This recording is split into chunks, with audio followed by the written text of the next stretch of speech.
of alcohol. It is what's called both water soluble and fat soluble.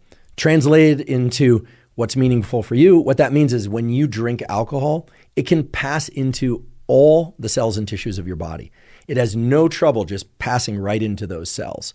So unlike a lot of substances and drugs that actually attach to the surface of cells, to receptors as they're called, little parking spots, and then trigger a bunch of downstreams like domino cascades of effects, alcohol actually has its own direct effects on cells because it can really just pass into those cells.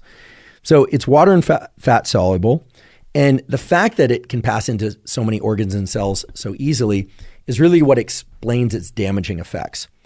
I should mention that there are three main types of alcohol. There's isopropyl, methyl, and ethyl alcohol. And only the last one, ethyl alcohol or ethanol, is fit for human consumption. However, it is still toxic, okay? It produces substantial stress and damage to cells. I'd love to be able to tell you otherwise, but that's just a fact. Ethanol produces substantial damage to cells. And it does that because when you ingest ethanol, it has to be converted into something else because it is toxic to the body.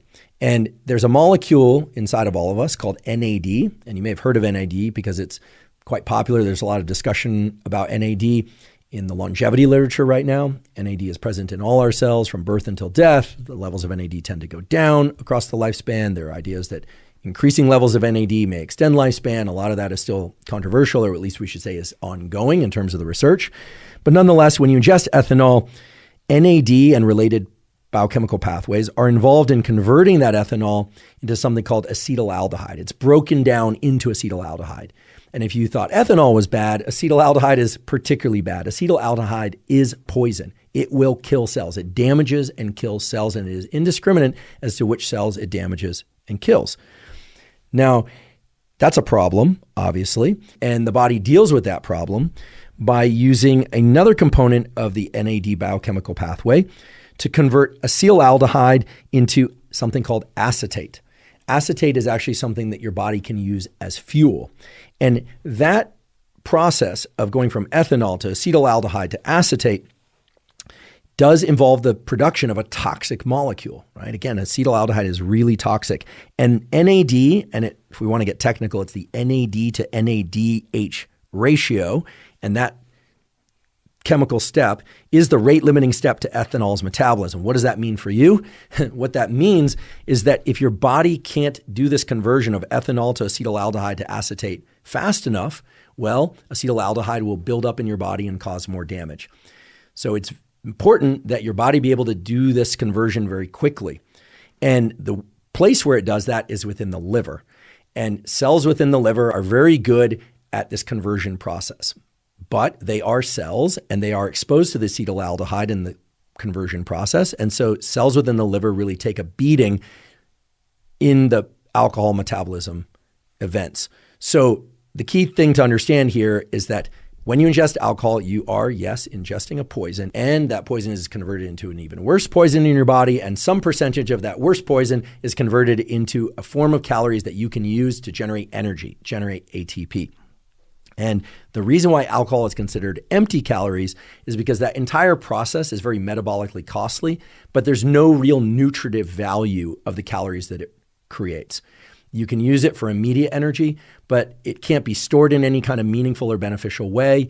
It doesn't provide any vitamins. It doesn't provide any amino acids. It doesn't provide any fatty acids. It's truly empty calories. I know some people talk about sugar as empty calories, but sugar actually is a far better fuel source than alcohol or acetate. But nonetheless, when you ingest alcohol, some percentage is being shuttled into a worse poison and some is being shuttled into a fuel source. Now, the important thing to understand is that it is the poison, the acetaldehyde itself, that leads to the effect of being inebriated or drunk. I think most people don't realize that being drunk is actually a poison-induced disruption in the way that your neural circuits work. And so we should ask ourselves, like, which neural circuits, what brain areas, what body areas involved in feeling drunk or inebriated? In thinking about the biochemical effects of alcohol and what it's doing to the body, what it's doing in all cases is it's consumed into the gut, right? Goes into the stomach. The liver immediately starts this conversion that we talked about before of ethanol to acetaldehyde to acetate. And some amount of acetaldehyde and acetate are making it into the brain. It crosses the blood-brain barrier. Again, the brain has this fence around it that we call the blood-brain barrier, or the BBB. Many things, most things, thankfully, can't pass across the blood-brain barrier, but alcohol, because it's water and fat soluble, just cruises right across this fence and into the milieu, the environment of the brain, which is made up of a couple different major cell types: neurons, nerve cells, and so-called glial cells, which are in between the nerve cells. And we'll talk about the effects on each of those soon. So what happens when alcohol gets into the brain that makes us feel tipsy or drunk, and in some people makes people feel really especially energized and happy? Well, alcohol is indiscriminate in terms of which brain areas it goes to. Again, it doesn't bind to particular receptors, but it does seem to have a propensity or an affinity for particular brain areas that are involved in certain kinds of thinking and behavior. So one of the first things that happens is that there's a slight, at least after the first drink or second drink, there's a slight suppression in the activity of neurons in the prefrontal cortex. This is an area of your neocortex that's involved in thinking and planning, and perhaps above all, in suppression of impulsive behavior. So if you go to a party and they're serving alcohol and people are consuming drinks, what you'll notice is that a few minutes into that party, the volume of people's voices will increase. And that's because people are simply not paying attention to their voice modulation. As other people start speaking more loudly, other people are speaking more loudly. We've all had this experience, right, of going to a party and then you step outside for a moment and you go, oh my goodness, I was shouting. You come home the next day, you got a sore throat. It might be that you picked up some sort of bug, some virus or something. But oftentimes it's just the fact that you've been shouting all night just to be heard, because as the prefrontal cortex shuts down, people stop modulating their level of speech quite as much. Also notice that people start gesticulating more. People will start standing up and sitting down more. They'll start walking around more. If there's music on, people might spontaneously start dancing.